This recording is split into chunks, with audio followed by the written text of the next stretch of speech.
check out our website. We have some upcoming events that you might be interested in.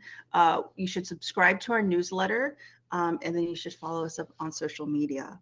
I did want to point out one event that we're holding in April, from April 26th to 27th, which we're actually working with Meredith and her team on. And it's a training on open innovation competitions. Basically, it will be us, Sid Washington, and some of our members and their partners coming together to learn how and why and when to use competitions for open innovation, when you can use grand challenges, and when prizes are sort of valuable in promoting innovation. So we are planning to hold the event in person. Well, you know, pending on, we'll see how the pandemic goes, but that's what we'll be doing. And event registration will be coming out soon. So just check out, subscribe to our newsletter so you can check it out. Things to note, we'll be recording today's session and we'll be sharing it publicly through our network and social media channels. There's closed captioning and live interpretation available, as you know. Post your questions in the chat box. You should see the messages chat box. Please put them there. And if it's for a specific speaker, please let us know. We may not be able to answer everything in all the questions due to the limited time, but we will try our best. And then one thing we'd like to do is we want to hear from you. So we're going to do a couple of things. First, I just want to remind you to fill out the survey at the end of the session. Your feedback is so important to us, and it can help us improve our events in the future. There will be a link in the message box, so check that out and save it and copy it into your browser. But we'll send it again at the end of the session. Before we get started, we have 2 polling questions to ask you. We'd like to know more about you. So the first is Malvika, well, either Walter or Malvika, if you could put the first poll up. So it's, can everyone see it? Because I can't see it. I think you got to click on the polls. I see. So where are you joining from us today? So you can click on the poll section and you can see the results. So where are you joining from us today? Are you from in DC, outside DC, outside the United States, or you prefer not to say? What's been great about virtual is that everyone is joining from all around the world. So where are you joining us today? Walter or Malvika, can you put the results up? Because I can't see them.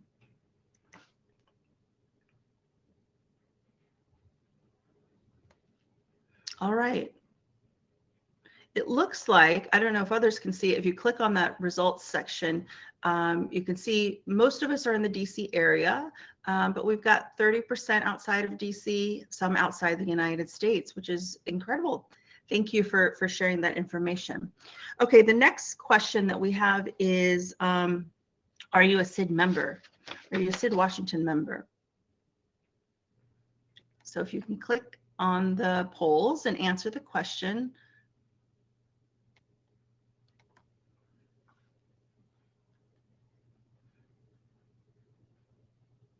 And then Malvika, can you, okay, I see the results. Oh no, that's not the results. Malvika, if you could post the results, please.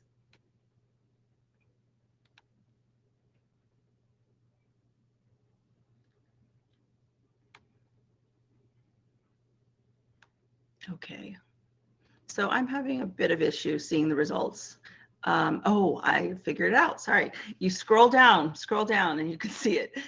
So it looks like we've got about half of us are members and 40% are not. If you are not a member and you are interested in becoming a member, please reach out to me or anyone on the SID team. We'd love to talk to you more about membership.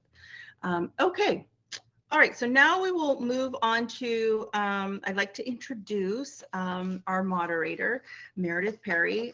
Thank you, Meredith, and speakers. She will introduce the speakers today. But Meredith is an open innovation officer or advisor at USAID's Innovation Technology and Research Hub. She identifies, formulates, and spearheads open innovation tools to source creative approaches to reduce global poverty and improve human well-being. And we are so excited to have her here. We've been working with her the last few months. It's been fantastic. We're getting this training ready for April.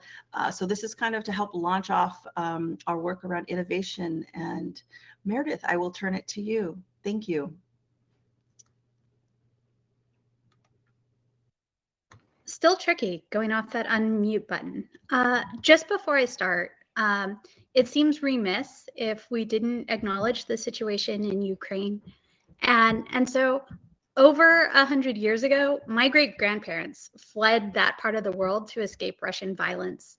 And the relatives that stayed behind overwhelmingly perished during the Holocaust. So to see foreign powers invade Ukraine and cause more unnecessary bloodshed and destruction is a failing of our collective imagination and a political failure too, right? So many people have failed to make hard choices to support sovereign and peaceful futures in former Soviet bloc countries. So I'm including in the chat right now, if you're curious how USAID has responded, you can click the link and see some of the steps that USAID has taken.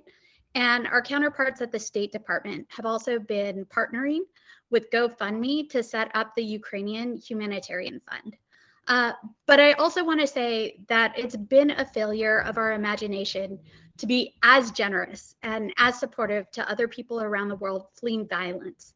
And I'm thinking especially of Haitians, of Central Americans, of Afghans, of Syrians. And so much of the US's failure to be generous in this way has been inextricably tied up in visions of race and colonialism and imperialism. And now as we turn to this panel, I hope you'll see that we aspire to confront some of those dynamics as well. So diving in, I first of all want to thank Sid Washington for giving us this platform to talk about work that we're tremendously inspired by and proud of, and also to build new connections with you.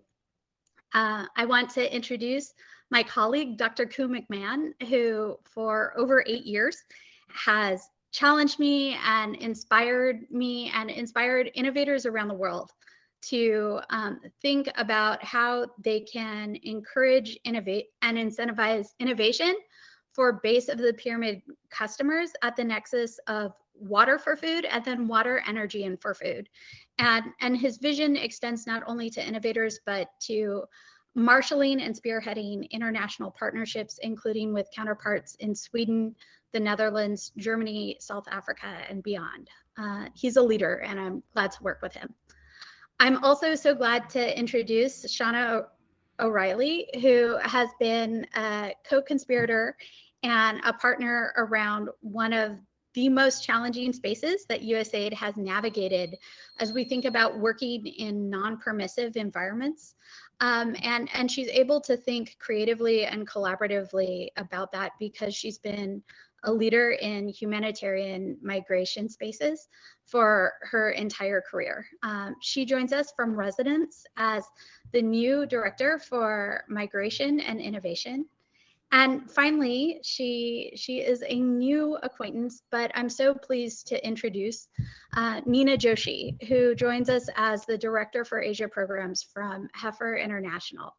And what I've been so impressed by is just the sheer number of partners, large and small, that she has been able to marshal across an entire continent around the very basic goals of empowering local leaders, local families, and local market innovators around how to have not just our agricultural-led growth, but growth that is incredibly humane and on their own terms.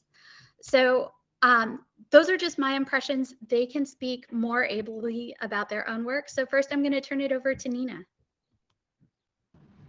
Thank you, Meredith, and thank you, Sid, for creating this platform to discuss very important issues, and I'm so glad to be a part of this discussions.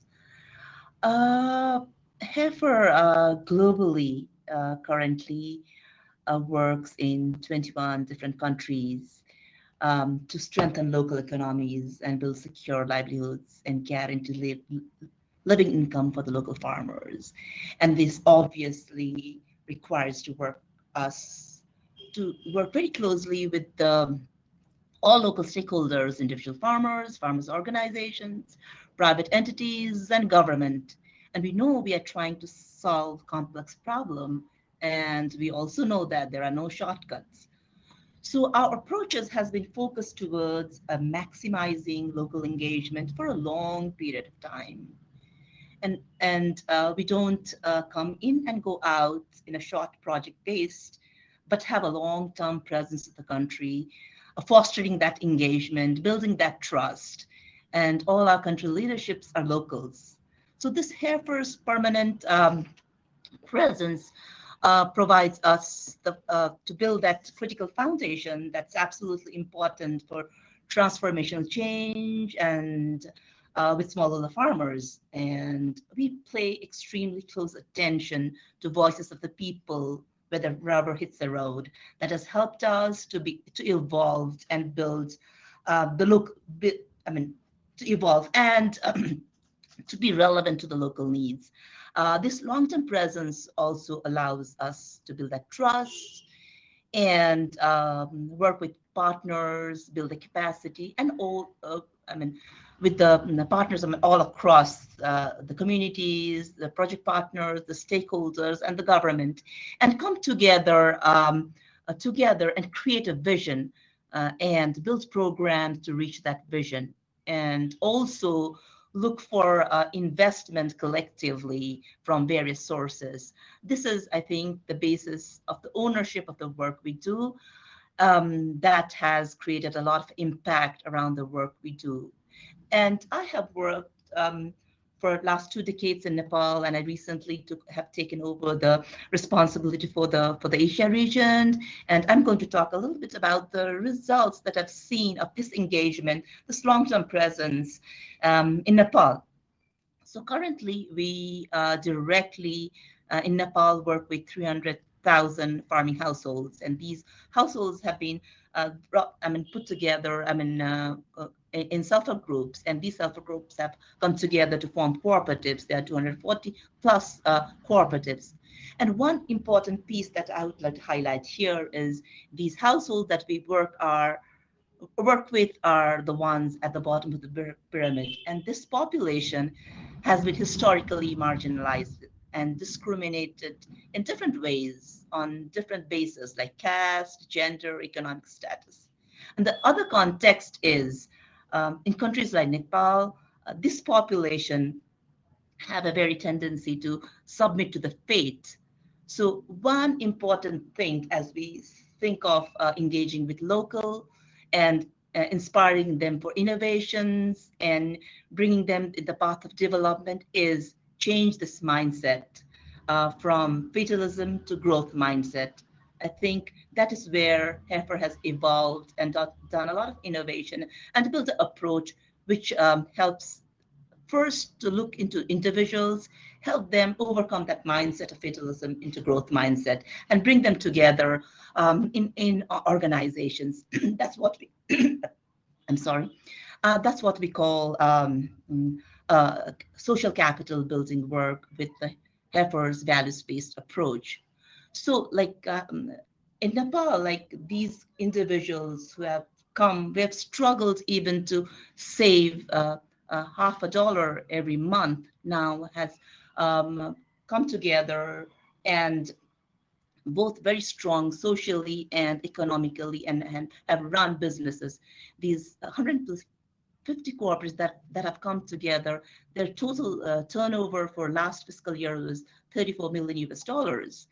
And they have mobilized government fundings and other fundings to build these various market infrastructures and so on and so forth, and engage with the government to a large extent. And more importantly now, what heifer in Nepal has been able to do is, with the help of these communities that we've engaged together, we've been working with the government, and where collaborate with the local government, where heifer puts $1 and the local government brings $3 in a project.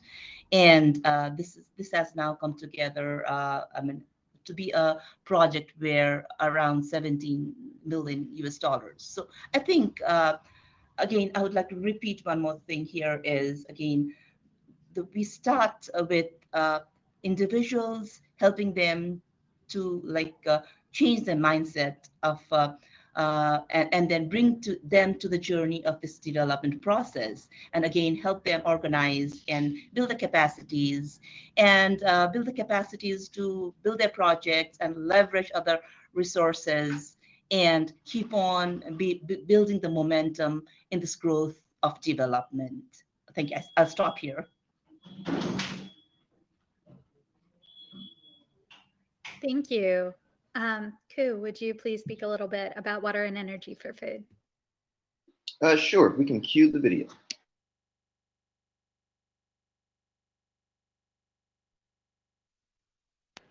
Okay, just give me a second, please.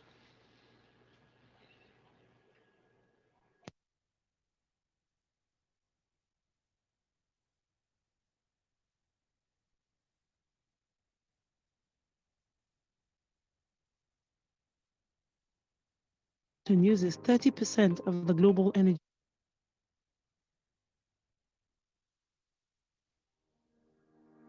Did you know that food production uses 30% of the global energy supply? That agriculture consumes 70% of the world's freshwater resources? But that's not all. Farmers face many more challenges that negatively affect their food production and livelihoods.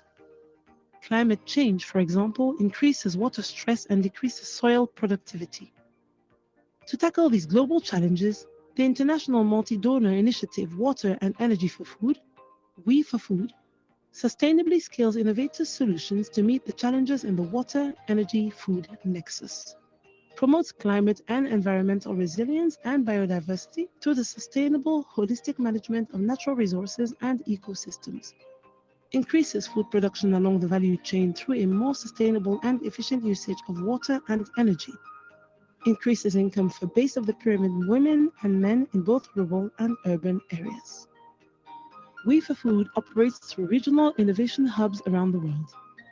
The hub's main activities are identifying innovators, providing technical assistance in general business skills, marketing, and investment readiness, bringing together innovators, financiers, and investors, engaging with policymakers to advocate for improved enabling environments that allow innovations to grow and prosper, and providing trainings to local actors, such as smallholder farmers, development practitioners, or research institutions. Through these activities, we can impact nearly 1 million farmers using innovations that save water and energy with every usage, and help them to produce more food, which in turn increases their income. To learn more about water and energy for food, visit our website, follow us on social media, and subscribe to our newsletter.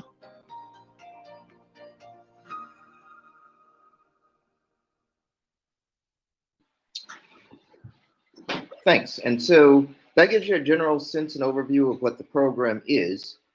Specifically for this panel, the things I'd like to focus on as we go through this is the focus on the base of the pyramid and smallholder farmers, and on local innovation. I think one of the challenges that USAID has faced over the last decades is that with a limited number of people that actually work for directly in Washington and in our missions, it's very hard to go out and connect and contact all of the different organizations that we would love to.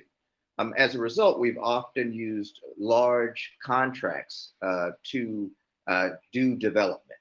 And what we found is that limits innovation, it limits competition, it prevents us from working with local organizations. And so what we've started with our localization policy, working with local solutions, is to try to change that dynamic, to be a little bit more humble and understand that while we may see the problems and the challenges, we may not necessarily always have the best solutions. And working with the local private sector who understand the local challenges and with local smallholder farmers in those communities, we can help more efficiently and effectively address these solutions. And so I previously ran the Securing Water for Food program, which was a global program that supported 40 innovations, helped more than 7 million farmers and their families grow more than 7 million tons of food, and save more than 19 billion liters of water. We realized that it's a larger nexus issue, and we've added energy to that with the focus of both reducing greenhouse gas emissions from agricultural production and energy, and also on the adaptation side of helping farmers adapt to climate change and mitigate and become more resilient to the challenges working with it. And so I'm happy to talk about those things specifically, but the most important part of our localization effort has been moving towards these regional innovation hubs with local staff and local capacity, which understand the local challenges, understand the enabling environments and the policy limitations that the local innovators are facing, and can provide localized technical assistance to help them grow to scale. We're already, as I said, the previous program only supported 40 innovators. We're already supporting more than 110 innovations globally in the last 7 months, which have already reached 150,000 smallholder farmers with 7 months of implementation, and have saved over 35 million kilowatt hours of energy and more than 100 million tons of greenhouse gas emission reduction. So they've already started, they're moving really fast, and I'm excited to see where we're headed in the next 4 or 5 years. Thank you, Meredith. Thank you, Ku. And now, Shauna, can you tell us a little bit about your work? Sure, I'm happy to do so. I wonder if we could cue some dreaded slides as well, if possible. And while we're doing that, I mean, I think on this topic of localization, it's really interesting for me personally to have engaged on this in the last couple of years. For anybody on the call that knows me, most of my career has actually been in the field and spent a lot of time living out of suitcases and working out in the countries where we engage and support people. And I think most recently, the biggest irony is that the work I'm doing based out of Washington, D.C. now on open innovation is in fact some of the work that's been most localized, engaged on a lot more of the local networks, and pulling from local resources and organizations that bring new ideas to the table in that space. And I think some of that is, some of it's a result of the pandemic, and we need to be more creative in how we engage and lean on some of those local resources. But a big part of it is open innovation and the approach that we use to engage at the local level.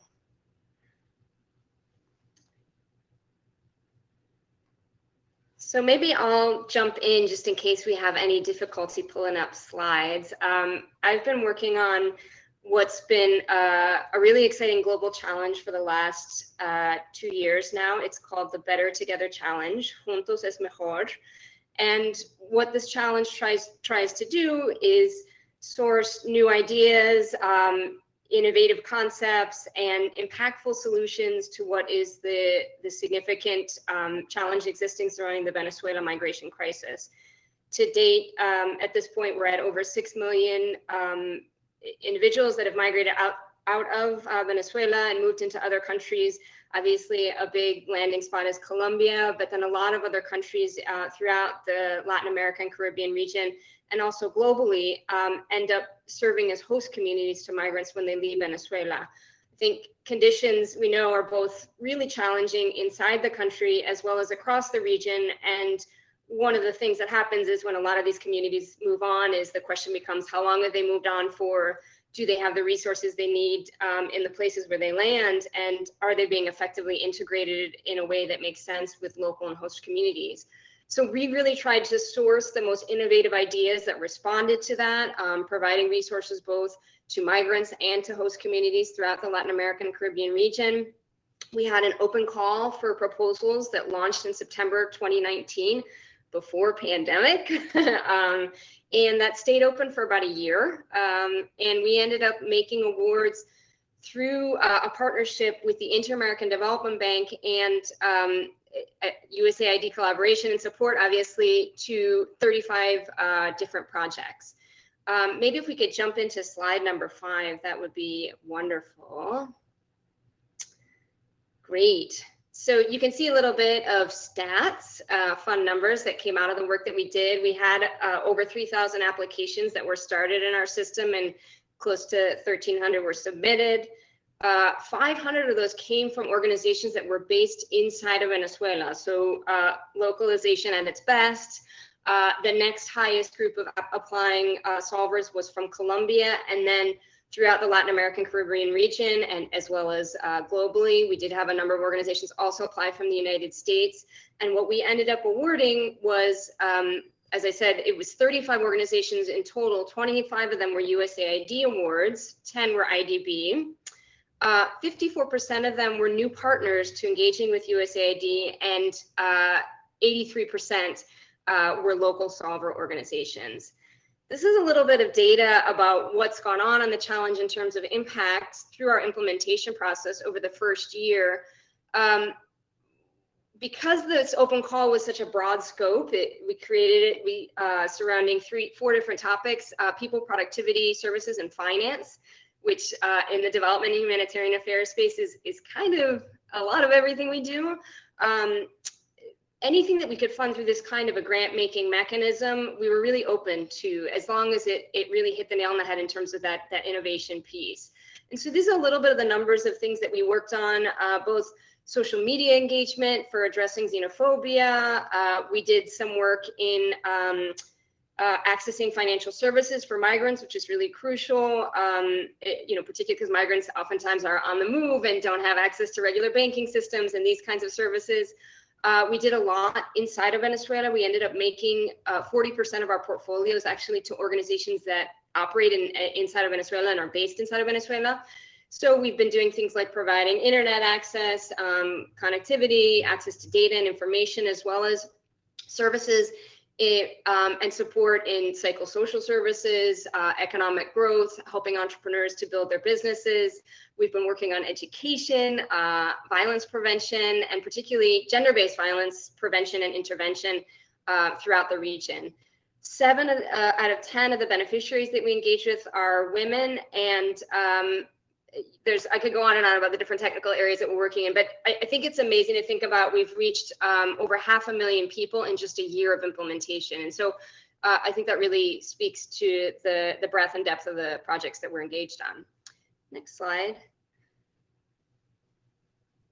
So I wanted to just talk really briefly about 3 different projects that are really exciting. The first one, as I mentioned, we are working on internet connectivity inside of Venezuela, and I think this is a fabulous example of localization.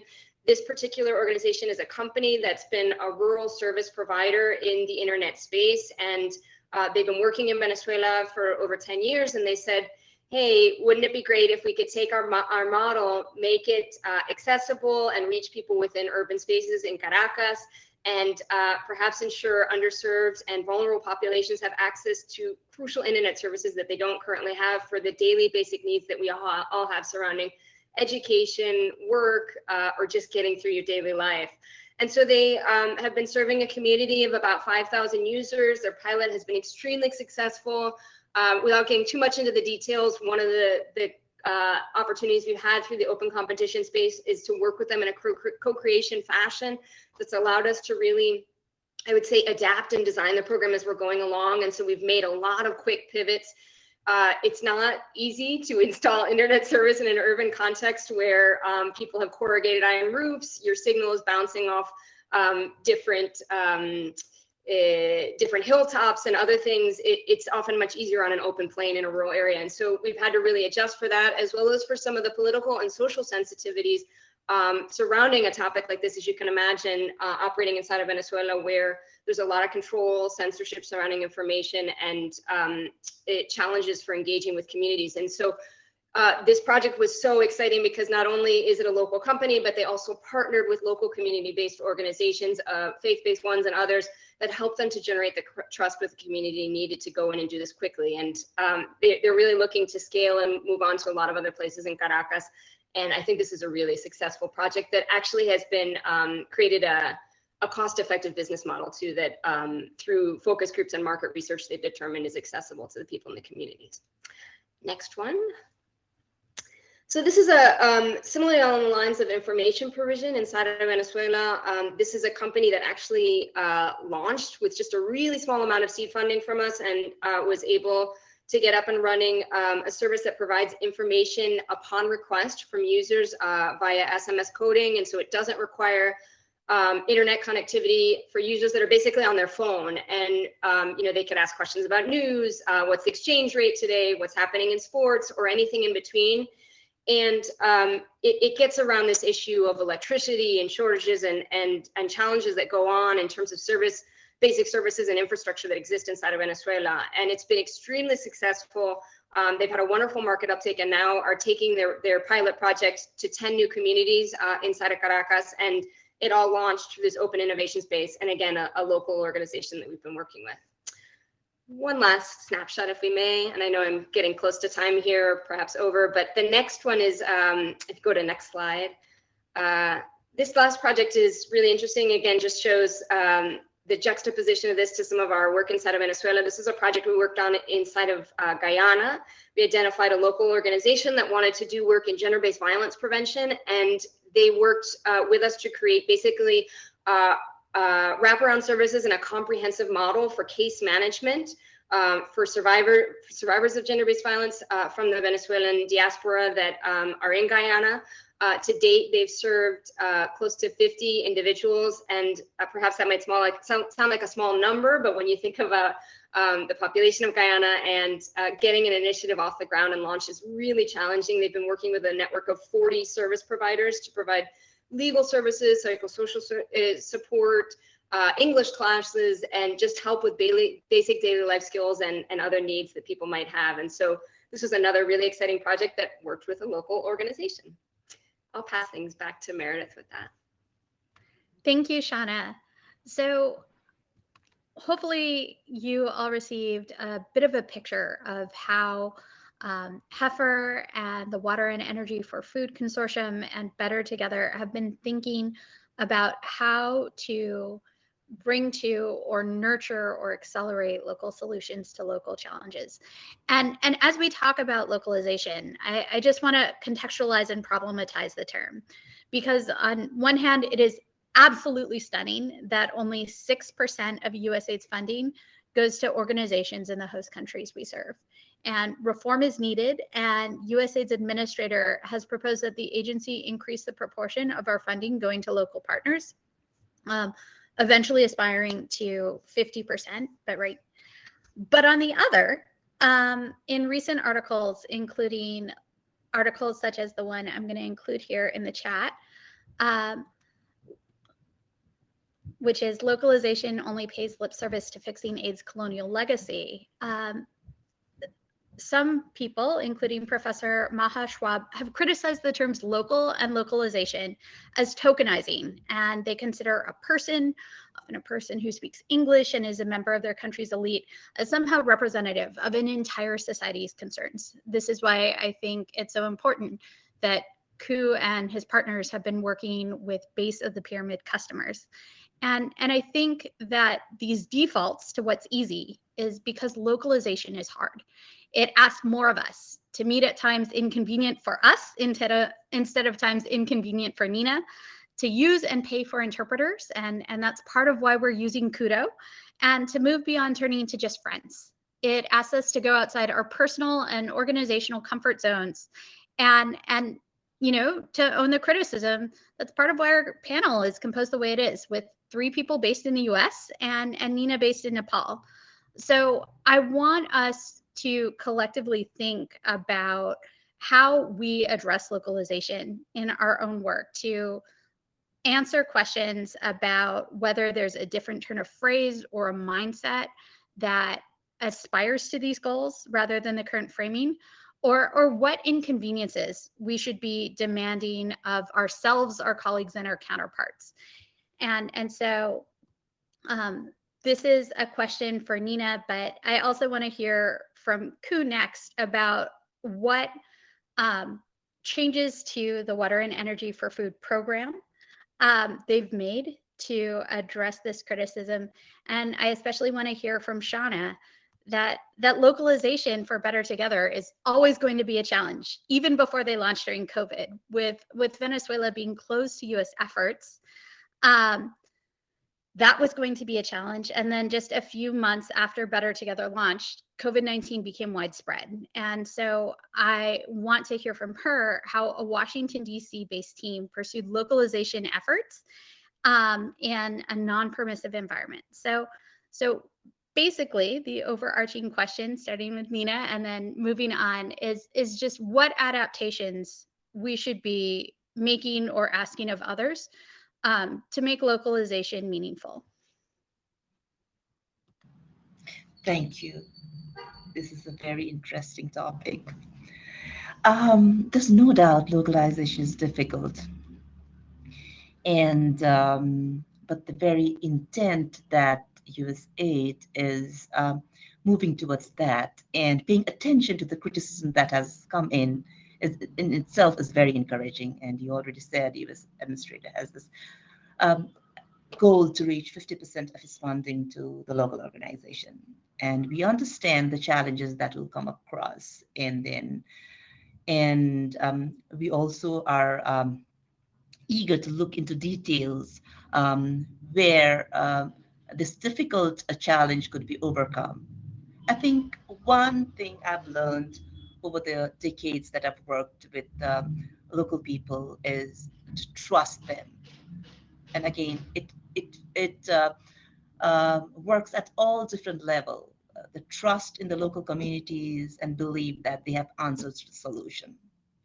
And then in the next level, trust to their organization to understand, to believe that they know how to operate in their environment. Similarly, when you move higher up to the local partners and up.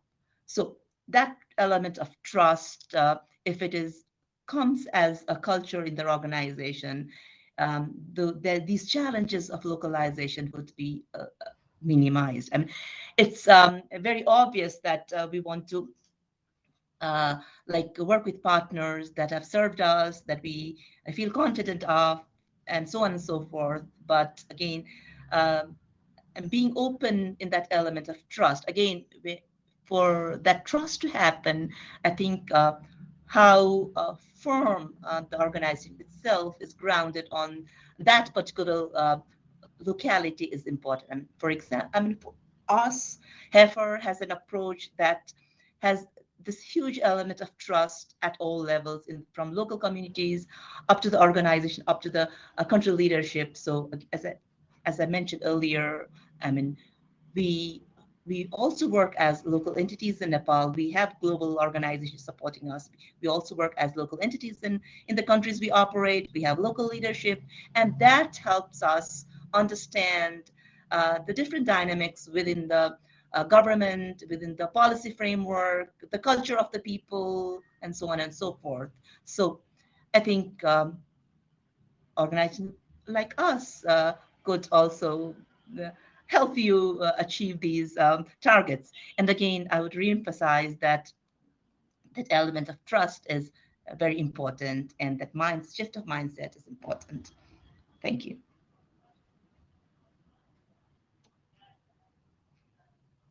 Sure. And so it's a couple things come up. One is this local teams. So we had the Securing Water for Food program, ran for 7-8 years, pretty impactful, helped a lot of people. But our external evaluation brought up some clear holes, gaps that we needed to fill. One of them was this local piece, that while we were supporting local innovators, they're in the enabling environment around them, we weren't supporting that. We also weren't helping them get outside debt and equity investment, which was really key to their growth, that they can't be dependent upon, donor dollars or government dollars to grow. They needed to be able to depend on the private sector. And so we changed the way the program worked to address that. One, as I said, we built these regional innovation hubs with all local staff so that they can really, as we just heard from Nina, work and understand the local context. Two, in the regions we're working with, we tried to shift so we were able to accept applications in the main languages. So, English and Arabic and French, depending upon where you were, which you think, oh, well, that's obvious. But it's very difficult when you're working in a large bureaucracy, especially like USAID, where, you know, English is our language. Most of our people speak English. And so when they're reviewing applications, if it's not in English, that makes it difficult. But when you shift to the regional model, then like reading in Arabic and French in the Middle East and reading in Central Africa in French, it's possible. And that opens the door for other local organizations to participate who would not have been able to do so. In addition, working with the local private sectors, finding debt and equity investors who are from the regions, not just from Washington or from Europe or Eastern Asia, who can actually provide sometimes faster capital to these organizations. And so because of these changes, you know, in the old program, I think we had $21 million over 7 years of debt and equity investment. In 7 months, we've raised $10 million in debt and equity investment. And so it's just the difference when you're working local and working with local actors is tremendous. And I think those are just some of the things that we've worked on. The other piece is from the bottom up, looking at the base of the pyramid. One of the things we started in the old program was having external surveyors go out and talk to local smallholder farmers about the technologies and the innovations themselves. And so we could get a clearer view outside of what the SME or the company we were working with was saying, but from the people who were being impacted. And what we found were there were positive benefits and impacts that the companies didn't even know about time savings for women, about labor savings, about increases in income, which, you know, were being left off on the cutting room floor. And so we were able to pick those things up and get a better and more clear sense of impact. And we brought that into the new program as well. What it also does is it creates a loop so that the companies we're supporting, those innovations, hear from their farmers and make improvements in the technologies and innovations, because either in service delivery, in improving customer relations, or in making sure that the technologies work over a longer period of time. And so that's led to better impact, longer term impact, and improve the success and of the companies and the livelihoods of base of the pyramid customers. Thanks. I'll jump in here. Yeah, I agree wholeheartedly with questions of trust and everything discussed around language, and really trying to engage and meet people where they're at and where frankly makes most sense. Along those same veins, and something I really learned from working on Venezuela through this project was the importance of reaching out to people on the platforms and the mediums where they're already engaging. And so this is where I perhaps demonstrate a little bit to me the question of reaching people over Instagram so actively was, you know, just eye-opening. And I think I'd spent a lot of years personally ignoring Instagram as well as in a workspace. And then I realized the entire Venezuelan diaspora is operating on it in some way, shape, or form. And it became really clear to me week one when we opened our call for proposals, and the majority of people that were writing to us from inside of Venezuela. And when I'd ask how they'd heard about it, it was vis-a-vis Instagram, or somebody else who'd seen a post on Instagram or something along those lines. And so I think that's one of the ways that, you know, really we need to sort of highlight within the localization space. I think also when you get to the point of implementation, looking at hiring local consultants and staff and organizations that have a lot of strong knowledge and encourages and gets us away from this issue of brain drain, or perhaps organizations that are going back and forth in terms of how they operate. Maybe they've shifted over to the border in the next country over, but still have strong networks on the ground. All of that is really important. It does, and speaking to a little bit what you commented on, Meredith, of this question of operating in the non-permissive environment space, working on Venezuela, in that sense, it has been a challenge, without going into too much detail or provoking discomfort. But, you know, there's a political challenge that exists there. And so we have to be very careful about the actors we engage with. We have to be very careful about the messaging we use, and we want to be supportive and do no harm in any risks that we take. And so there's a significant due diligence process and a lot that goes into the thought and the conversation surrounding those kinds of networks that we're working with. Leveraging the trust that Nina talked about is important in tapping into those networks in an effective way. and then doing your due diligence to support the process is kind of a nice complement.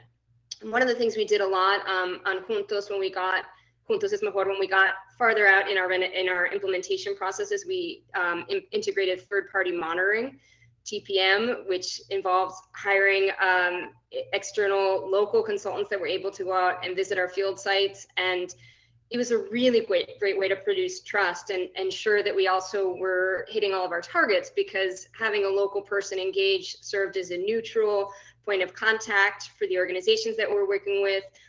It helped them feel they had a trusted partner and advisor, and it helped us to get a little bit closer to the field activities in a way that we just can't do from Washington, D.C. And so it was a really, really interesting model to get to work on.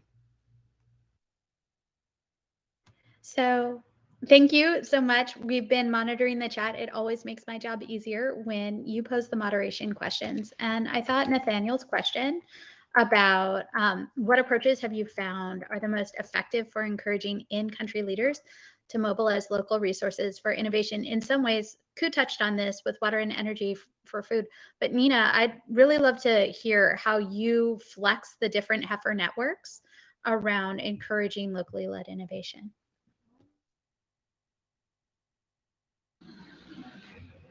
I think, again, paying attention to the minor details is the key. And we have, over the time, saw a lot of innovation like happen.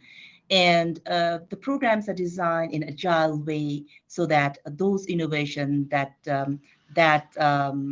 are coming forward are appropriately nurtured and developed. So there are a number of things that has evolved and in that space, like right from very complex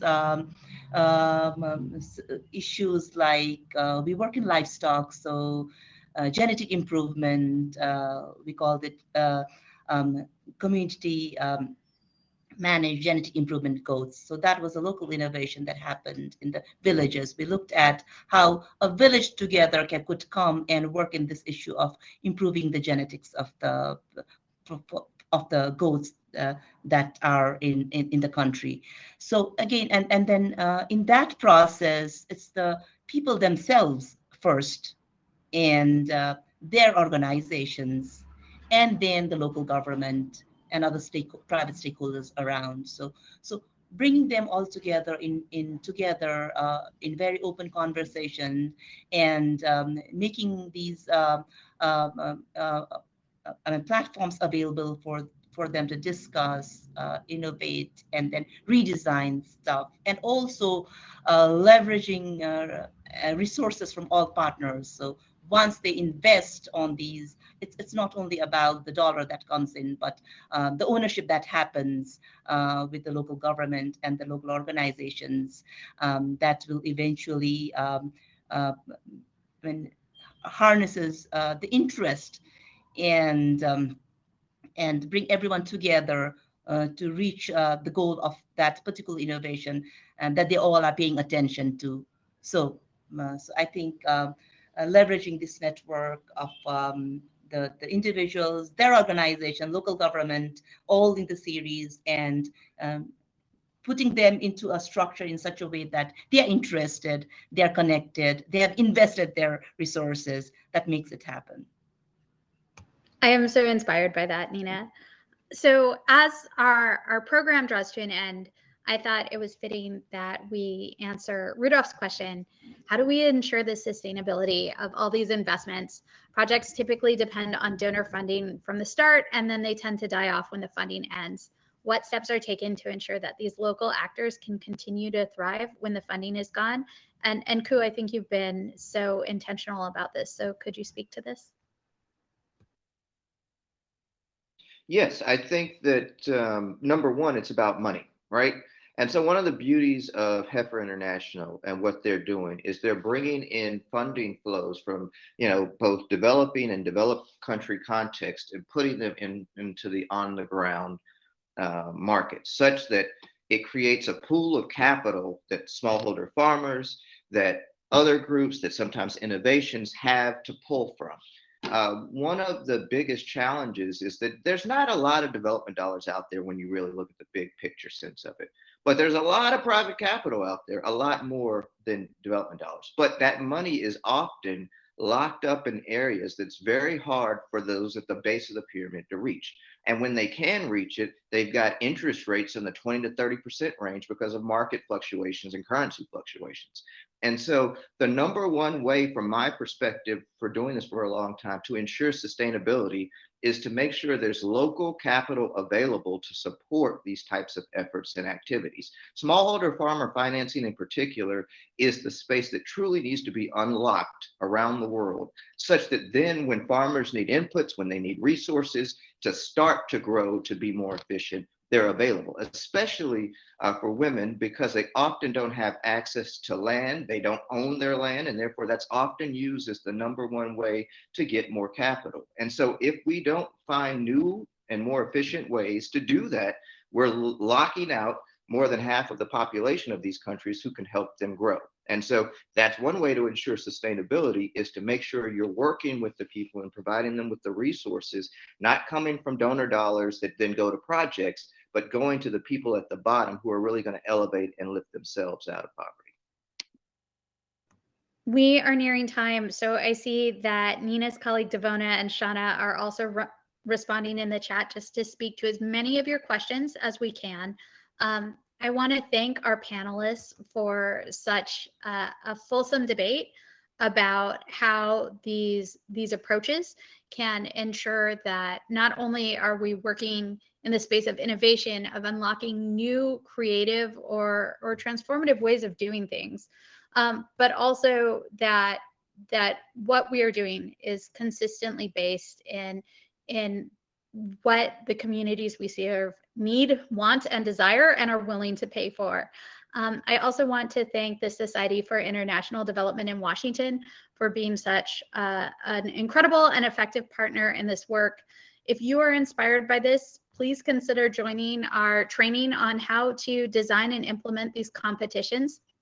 We are leading it at the end of April in partnership with the Society and some of its members, and more details will follow. But I see that SID is going to reach out to us for us to answer follow-up questions. So I hope that this is not the end of our discussion. I hope that we remain in dialogue about how we can do this fulsomely and effectively in order to meet not only the administrator's targets, but the moral leadership that this space requires. So thank you, and please have a good day. Thank you. Thank you. Nina, it's so good to meet you and to now have an opportunity to collaborate with you in the future. Thank you. I'm delighted. Thank you.